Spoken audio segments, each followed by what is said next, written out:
하나님의 말씀을 읽어갑니다.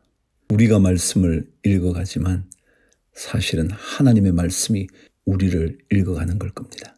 하나님의 말씀에 여러분을 맡기시죠. 기도하시죠. 하나님 아버지, 말씀을 들을 때 내 영혼이 하나님을 만나게 하여 주옵소서. 염려와 근심은 주의 말씀의 능력 아래에 내어놓게 하시고 말씀으로 창조하신 그 능력 받게 하여 주옵소서. 예수님 이름으로 기도합니다. 아멘. 시편 22편 다윗의 시 인도자를 따라 아옐렛 사할에 맞춘 노래. 아옐렛 사할이라는 단어는 새벽쯤의 사슴이라는 뜻이에요. 새벽쯤의 사슴, 어떤 느낌일까요? 한번 들어보실래요? 내 하나님이여, 내 하나님이여, 어찌 나를 버리셨나이까? 어찌 나를 멀리하여 돕지 아니하시오며 내 신음소리를 듣지 아니하시나이까? 내 하나님이여, 내가 낮에도 부르짖고 밤에도 잠잠하지 아니하오나 응답하지 아니하시나이다. 이스라엘의 찬송 중에 계시는 주여, 주는 거룩하시니이다. 우리 조상들이 주께 의뢰하고 의뢰하였으므로 그들을 건지셨나이다. 그들이 주께 부르짖어 구원을 얻고 주께 의뢰하여 수치를 당하지 아니하였나이다. 나는 벌레요 사람이 아니라 사람의 비방거리요 백성의 조롱거리니이다.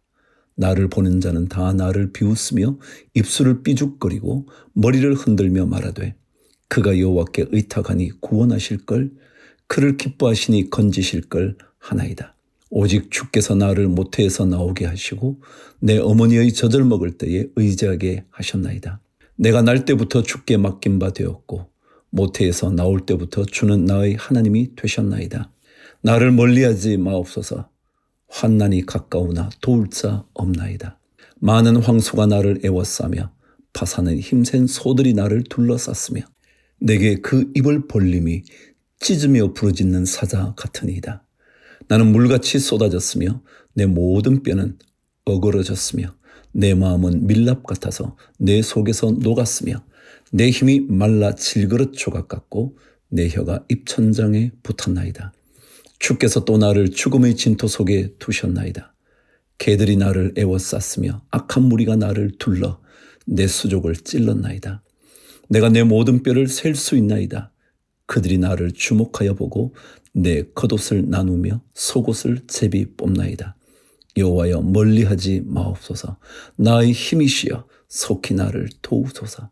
내 생명을 칼에서 건지시며 내 유일한 것을 개의 세력에서 구하소서. 나를 사자의 입에서 구하소서. 주께서 내게 응답하시고 들소의 뿔에서 구원하셨나이다. 1절부터 21절까지는 탄식하는 노래 같습니다. 그렇죠? 근데 22절부터 완전히 반전이 일어납니다. 내가 주의 이름을 형제에게 선포하고 회중 가운데에서 주를 찬송하리이다. 여호와를 두려워하는 너희여 그를 찬송할지어다.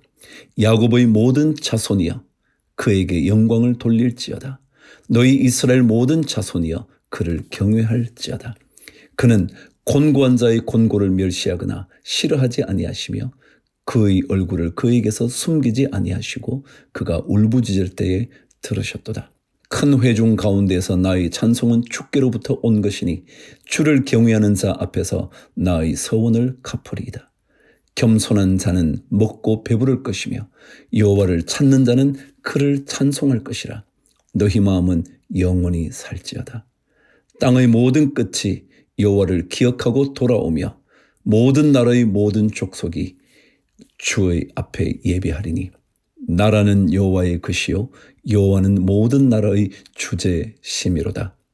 세상의 모든 풍성한 자가 먹고 경배할 것이요 진토 속으로 내려가는 자 곧 자기 영혼을 살리지 못할 자도 다 그 앞에 절하리로다. 후손이 그를 섬길 것이요 대대의 주를 전할 것이며 와서 그의 공의를 태어날 백성에게 전하며 주께서 이를 행하셨다 할 것이로다. 그럼 탄식하다가 어쩌면 이렇게 찬송의 목소리를 높일 수 있을까요? 우리 그리스도인들은 탄식 속에서 하나님의 새로운 은혜를 경험해 보는 거거든요.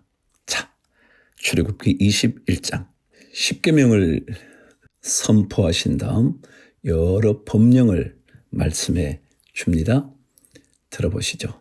종에 대한 법입니다. 내가 백성 앞에서 공포하여야 할 법규는 다음과 같다. 너희가 히브리 종을 사면 그는 6해 동안 종살이를 해야 하고 7해가 되면 아무런 몸값을 내지 않고서도 자유의 몸이 된다. 그가 혼자 종이 되어 들어왔으면 혼자 나가고 아내를 데리고 종으로 들어왔으면 아내를 데리고 나간다. 그러나 그의 주인이 그에게 아내를 주어서 그 아내가 아들이나 딸을 낳았으면 그 아내와 아이들은 주인의 것이므로 그는 혼자 나간다. 그러나 그 종이 나는 나의 주인과 나의 처자를 사랑하므로 혼자 자유를 얻어 나가지 않겠다 하고 선언하면 주인은 그를 하나님 앞으로 데리고 가서 그의 귀를 문이나 문설주에 대고 송곳으로 뚫는다. 그러면 그는 영원히 주인의 종이 된다. 고대 근동지역이요. 이스라엘이 있었던 그 지역을 고대 근동지역이라 그러는데 그 근동지역에 이런 법은 그 당시에는 정말 획기적인 겁니다. 어떻게 종을 7년째 그냥 내보내냐고요. 7절 남의 딸을 종으로 샀을 경우에는 남종을 내보내듯이 그렇게 내보내지는 못한다. 주인이 아내로 삼으려고 그 여자를 샀으나 그 여자가 마음에 들지 않으면 그는 그 여자에게 몸값을 얹어서 그 여자의 아버지에게 되돌려 보내야 한다. 그가 그 여자를 속인 것이므로 그 여자를 외국 사람에게 팔아서는 안 된다. 그가 그 여종을 자기의 아들에게 주려고 샀으면 그는 그 여자를 딸처럼 대접하여야 한다. 와, 노예를 만일 아내로 데려오기로 했다면 절대로 그냥 내보낼 수 없다. 아니, 아들을 위하여 아내로 삼기로 했다면 딸처럼 생각해야 된다. 와우, 놀랍죠? 한 남자가 아내를 두고 또 다른 아내를 맞아 들였을 때에 그는 그의 첫 아내에게 먹을 것과 입을 것을 줄여서 주거나 그 아내와 부부 관계를 끊어서는 안 된다. 그가 그의 첫 여자에게 이 3가지 의무를 다하지 않으려거든 그 여자를 자유롭게 풀어주고 아무런 몸값도 받지 않아야 한다. 12절 사람을 때려서 죽인 자는 반드시 사형에 처하여야 한다.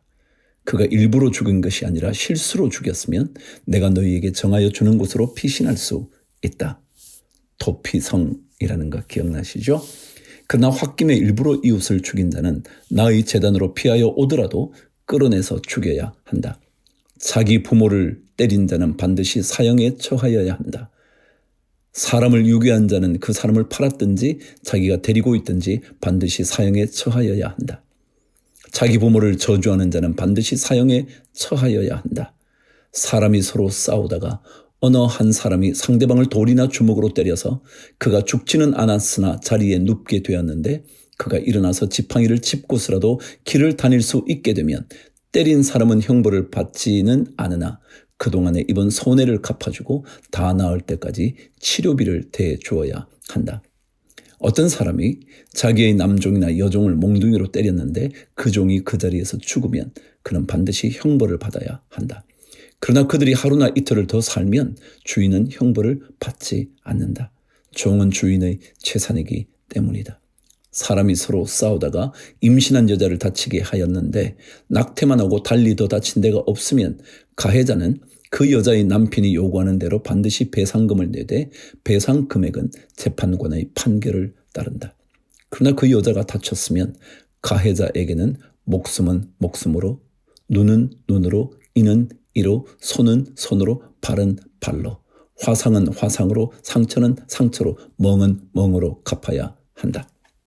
우리는 이런 법을 동해복수법이라 그럽니다. 다시 말하면 동일하게 해를 끼쳐서 복수하는 것.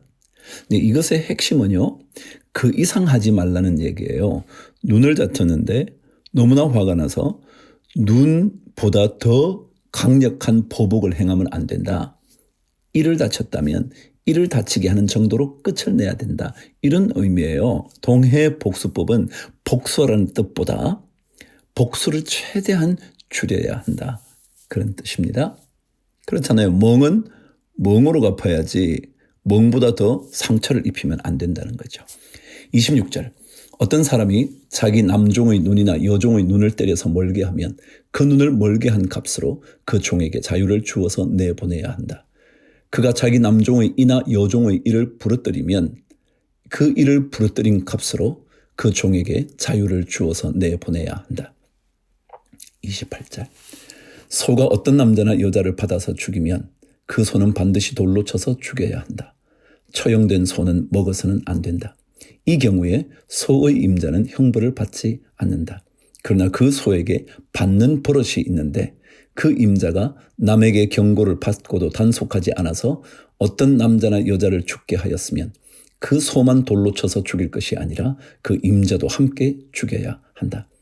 그러나 피해자 가족이 원하면 소 임자를 처형하는 대신에 그에게 배상금을 물릴 수 있다. 그때 그 배상금 액수는 재판관이 정한다. 또 소가 나이 어린 소년이나 소녀를 받아 죽게 하였을 경우에도 그 소 임자에게 같은 법을 적용한다. 소가 남종이나 여종을 받아 죽게 하였으면 소 임자는 그 종의 주인에게 은 30세겔을 주고 그 소는 돌로 쳐서 죽여야 한다. 어떤 사람이 구덩이를 열어놓거나 구덩이를 파고 그것을 덮지 않아서 소나 나귀가 거기에 빠졌을 경우에는 그 구덩이의 임자는 짐승의 임자에게 그것을 돈으로 배상하여야 한다. 그러나 죽은 짐승은 구덩이 임자의 것이 된다. 어떤 사람의 소가 그 이웃의 소를 받아서 죽게 하였을 경우에는 살아있는 소는 팔아서 그 돈을 나누어 가지고 죽은 소는 고기를 나누어 가진다. 그 소에게 받는 버릇이 있다는 것을 알면서도 그 임자가 단속하지 않았으면 그는 반드시 살아있는 소로 배상하고 자기는 죽은 소를 가져야 한다. 22장. 이제 배상을 어떻게 할 것인가? 1절. 어떤 사람이 소나 양을 도둑질하여 그것을 잡거나 팔면 그는 소 한 마리에는 소 5마리로 양 한 마리는 양 4마리로 갚아야 한다. 도둑질 했을 때는요 5배, 4배. 그죠? 밤에 도둑이 몰래 들어온 것을 알고서 그를 때려서 죽였을 경우에는 죽인 사람에게 살인죄가 없다. 그러나 해가 뜬 다음에 이런 일이 생기면 그에게 살인죄가 있다. 훔친 것은 반드시 물어내야 한다. 그가 가진 것이 아무것도 없으면 자기 몸을 종으로 팔아서라도 훔친 것은 물어내야 한다.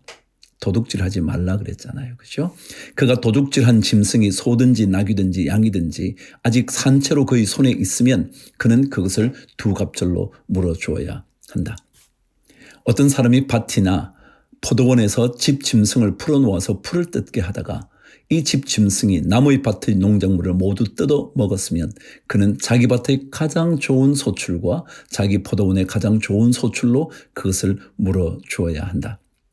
불이 나서 가시덤불로 옮겨 붙어서 남의 낫갈이나 거두지 않은 곡식이나 밭을 태웠으면 불을 놓은 사람은 그것을 반드시 물어주어야 한다. 어떤 사람이 그 이웃에게 돈이나 물품을 보관하여 달라고 맡겼는데 그 맡은 집에 도둑이 들었을 때에 그 도둑이 잡히면 도둑이 그것을 갑절로 물어내야 한다. 그러나 도둑이 잡히지 않으면 그 집 주인이 하나님 앞으로 나가서 그 이웃의 물건에 손을 댔는지 안 댔는지를 판결받아야 한다. 9절. 소든지 낙이든지 양이든지 의복이든지 그 밖의 어떤 분실물이든지 그것을 서로 자기 것이라고 주장하는 사건이 생기면 양쪽 다 하나님 앞으로 나아가야 하며 하나님께 유죄 판결을 받은 사람은 그 상대방에게 갑절로 물어줘야 한다. 어떤 사람이 그 이웃에게 나귀든지 소든지 양이든지 그 밖의 어떤 집 짐승이든지 무엇이든지 지켜달라고 맡겼는데 그것이 죽거나 다치거나 아무도 모르게 없어졌으면 그것을 맡은 사람이 이웃의 짐승을 가로채지 않았음을 주 앞에서 맹세함으로써 둘의 옳고 그름을 가려야 한다. 이 경우에 그 임자가 맹세를 받아들이면 그는 물어내지 않아도 된다. 그러나 도둑 맞은 것이 확실하면 그는 그 임자에게 도둑 맞은 것을 물어주어야 한다. 그것이 맹수에게 찢겨서 죽었으면 그 증거물을 가져다 주어야 하는데 이 경우에 그는 그 찢겨서 죽은 것을 물어주지 않아도 된다. 어떤 사람이 그 이웃에게서 짐승을 빌려왔는데 그것이 다치거나 죽을 때에 그 임자가 그 자리에 함께 있지 않았으면 그는 반드시 물어주어야 한다. 그러나 그 임자가 그 자리에 함께 있었으면 그는 그 짐승을 물어주지 않아도 된다. 그 짐승이 세를 낸 것이면 그 셋돈을 계산해서 주어야 한다. 자, 16절부터 이제 조금 도덕적인 혹은 또 신앙적인 종교적인 거기에 관한 법이에요. 어떤 사람이 아직 약혼하지 않은 처녀를 꾀어서 건드리면 그는 반드시 신부의 몸값을 내고 그 여자를 아내로 맞아들여야 한다. 그 여자의 아버지가 자기 딸을 그에게 절대로 주지 않겠다고 하면 그는 처녀를 신부로 데려올 때에 내는 값에 해당하는 금액을 치러야 한다.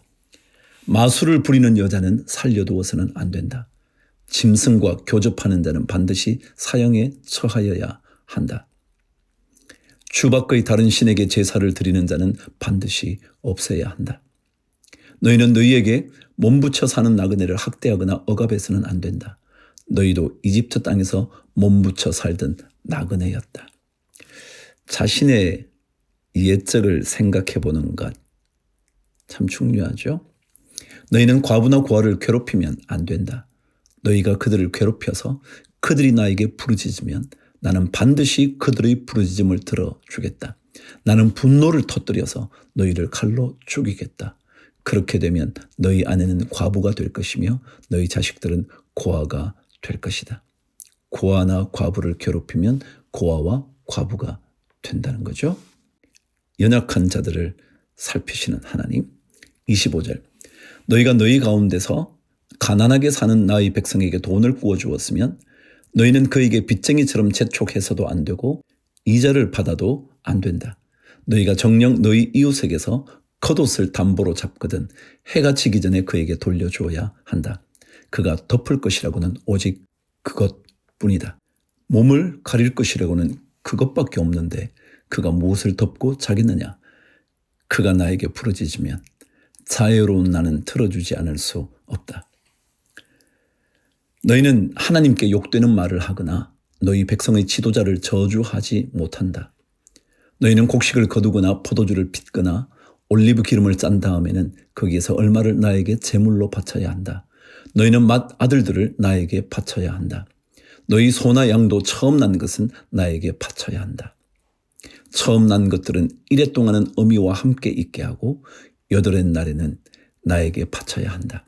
너희는 나를 섬기는 거룩한 백성이다. 그러므로 너희는 들에서 맹수에게 찢겨서 죽은 짐승의 고기를 먹어서는 안 된다. 그런 것은 개에게나 던져 주어라. 23장. 너희는 근거 없는 말을 해서는 안 된다. 거짓 증언을 하여 죄인의 편을 들어서는 안 된다. 잘 기억하시죠, 그죠? 근거 없는 말, 단지 흘려 들었던 말 함부로 옮기지 말라는 거죠. 다소의 사람들이 잘못을 저지를 때에도 그들을 따라가서는 안 되며 다소의 사람들이 정의를 굽게 하는 증언을 할 때에도 그들을 따라가서는 안 된다. 요즘 민주주의는요, 다수가 결정한대요. 이러면 아니에요. 올바름이 결정을 해야죠. 그렇죠? 너희는 또한 가난한 사람의 송사라고 해서 치우쳐서 두둔해서도 안 된다. 가난한 사람, 힘이 없는 사람이라고 그 재판을 잘못하면 안 되죠. 돈이 있으면 무죄고요. 돈이 없으면 유죄라고요? 아니라는 거죠. 너희는 원수의 소나 나귀가 길을 잃고 헤매는 것을 보거든 반드시 그것을 임자에게 돌려주어야 한다. 너희가 너희를 미워하는 사람의 나귀가 짐에 눌려서 쓰러진 것을 보거든 그것을 그대로 내버려 두지 말고 반드시 임자가 나귀를 일으켜 세우는 것을 도와주어야 한다. 너희는 가난한 사람의 송사라고 해서 그에게 불리한 판결을 내려서는 안 된다. 거짓 고발을 물리쳐라. 죄 없는 사람과 의로운 사람을 죽여서는 안 된다. 나는 악인을 의롭다고 하지 않기 때문이다. 너희는 뇌물을 받아서는 안 된다. 뇌물은 사람의 눈을 멀게 하고 의로운 사람의 말을 왜곡시킨다. 너희는 너희에게 몸부쳐 사는 나그네를 억압해서는 안 된다. 너희도 이집트 땅에서 나그네로 몸부쳐 살았으니 나그네의 서러움을 잘 알 것이다. 그래요. 사정을 알아줘야죠. 과부의 사정은 과부가 안다고요. 그렇죠? 너희는 6대 동안은 밭에 씨를 뿌려서 그 소출을 거두어들이고 7째 해에는 땅을 놀리고 묵혀서 거기서 자라는 것은 무엇이나 가난한 사람들이 먹게 하고 그렇게 하고도 남은 것은 들짐승이 먹게 해야 한다. 너희의 포도밭과 올리브밭도 그렇게 해야 한다. 그럼 이거는 안식년인데요. 안식년의 핵심은 뭐냐면 그 땅을 쉬게 하는 것만이 아니라 그 땅에서 나는 소출은 어려운 사람들에게 주게 하기 위함이에요. 우리가 주님께 드리는 많은 예물도요, 하나님께서 우리가 다 가지도록 말씀하시는 게 아니라 누군가를 위해서 쓰게 만드시려고 하는 것 아닐까 싶기도 해요. 12절, 너희는 여세 동안 일을 하고 이렛 날에는 쉬어야 한다. 그래야 너희의 소와 나귀도 쉴 수 있을 것이며 너희 여종의 아들과 몸붙여 사는 나그네도 숨을 돌릴 수 있을 것이다. 너희는 내가 너희에게 말한 모든 것을 지켜야 한다. 그리고 너희는 다른 신들의 이름을 기억해서는 안 되며 입 밖에 내서도 안 된다. 너희는 한 해에 3차례 나의 절기를 지켜야 한다. 너희는 무교절을 지켜야 한다. 내가 너희에게 명한 대로 아빕 월의 정해진 때에 1해 동안 누룩을 넣지 않은 빵을 먹어야 한다. 너희가 그때에 이집트에서 나왔기 때문이다. 너희는 빈손으로 내 앞에 나와서는 안 된다. 너희가 애서서 밭에 씨를 뿌려서 거둔 곡식의 첫 열매로 맥추절을 지켜야 한다. 맥추절은요, 곡식을 거두어 드린 것에 대하여 하나님께 감사하는 거요. 자, 마지막. 또한 너희는 밭에서 애서 가꾼 것을 거두어 드리는 한 해의 끝 무렵에 수장절을 지켜야 한다. 수장절은 모든 추수를 마치고 이제 그것을 저장해 두게 될 때부터 수장절을 지키는 거예요. 그러니까 한 해의 모든 수확을 사실은 또 감사하는 거죠. 무교절, 맥추절, 수장절. 너희 가운데 남자들은 모두 한 해에 3번 주 하나님 앞에 나와야 한다. 너희는 나에게 바치는 희생 제물의 피를 누룩 넣은 빵과 함께 바쳐서는 안 된다. 그리고 절기 때에 나에게 바친 기름을 다음 날 아침까지 남겨두어서도 안 된다. 너희는 너희 땅에서 난 첫 열매 가운데서 제일 좋은 것을 주 너희 하나님의 집으로 가져와야 한다. 너희는 새끼 염소를 그 어미의 저조로 삶아서는 안 된다. 20절. 이제 내가 너희 앞에 한 천사를 보내어 길에서 너희를 지켜주며 내가 예비하여 둔 곳으로 너희를 데려가겠다. 너희는 삼가 그 말에 순종하며 그를 거역하지 말아라. 나의 이름이 그와 함께 있으므로 그가 너희의 반역을 용서하지 않을 것이다. 너희가 그의 말에 절대 순종하여 내가 명하는 모든 것을 따르면 내가 너희의 원수를 나의 원수로 여기고 너희의 대적을 나의 대적으로 여기겠다. 나의 천사가 너희 앞에서 너희를 아모리 사람과 헷 사람과 브리스 사람과 가나안 사람과 히위 사람과 여부스 사람이 있는 곳으로 인도할 것이다. 내가 그들을 전멸시키겠다. 너희는 그들의 신들에게 엎드려서 절을 하여 섬기지 말 것이며 그들의 종교적인 관습을 본받지 말아라. 신상들을 다 부수고 그들이 신성하게 여기던 돌 기둥들을 깨뜨려 버려라. 너희는 주 너희 하나님 나만을 섬겨야 한다. 그러면 내가 너희에게 복을 내려 빵과 물을 주겠고 너희 가운데서 질병을 없애겠다. 너희 땅에 낙태하거나 임신하지 못하는 여자가 없을 것이며 내가 너희를 너희 수명대로 다 살게 하겠다. 내가 나의 위엄을 너희보다 앞에 보내어 너희가 만날 모든 백성을 혼란에 빠뜨리고 너희 모든 원수가 돌아서서 달아나게 하겠다.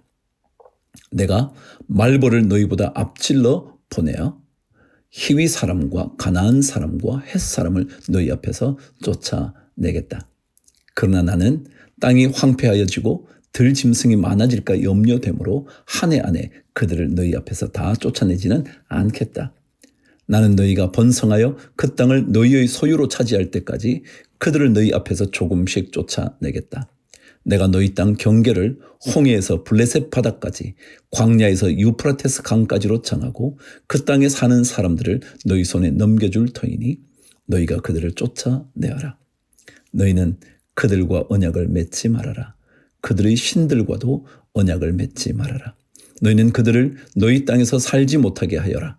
그렇게 하지 않으면 그들이 너희를 유혹하여 나에게 죄를 짓게 할까 염려가 된다. 너희가 그들의 신들을 섬기면 그것이 너희를 잡는 덫이 될 것이다. 아멘. 다른 신을 섬기면요, 그 신은 우리의 도움이 아니라 우리의 올무와 터츠예요. 기억하시죠? 주님 외에 다른 신을 섬기지 말라. 자, 오늘도 말씀이 우리와 함께 하게 되기를 바랍니다. 아니, 말씀은 함께 하는데요. 우리가 거부하지 않게 되기를 바랍니다. 주를 위하여 화이팅!